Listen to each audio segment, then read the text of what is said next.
Vous savez, l'histoire de l'art, c'est plein de mystères, des trucs qui parfois défient complètement la logique. Et aujourd'hui, on va plonger dans une affaire finlandaise, mais vraiment, vraiment bizarre. C'est l'histoire d'œuvres d'art soi-disant inestimables qui sont apparues comme par magie, là où personne, mais alors personne ne s'y attendait.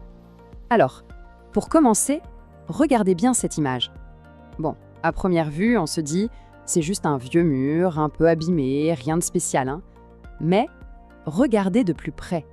Vraiment, essayez de vous concentrer dessus. Alors, qu'est-ce qu'on voit? Une simple surface un peu aléatoire? Un jeu d'ombre, de lumière? Ou est-ce que, petit à petit, il y a quelque chose qui commence à se dessiner? Et là, attention, c'est ça que l'artiste finlandais Nikolai Kallio, lui, a vu. Un visage qu'il pensait être un chef-d'œuvre médiéval complètement perdu.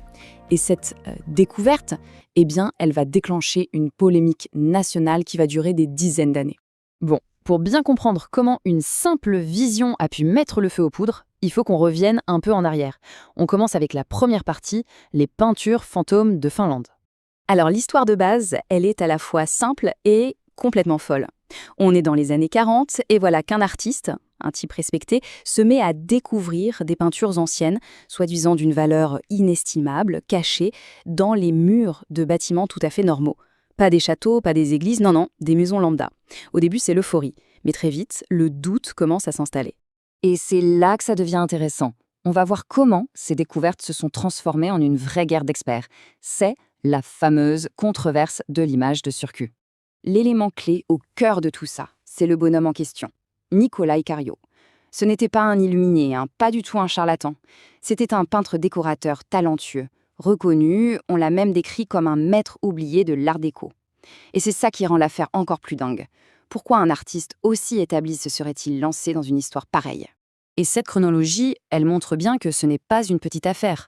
Ça commence en 38, ça explose vraiment en 40 à Turku, et en 47, ça devient carrément une affaire d'État.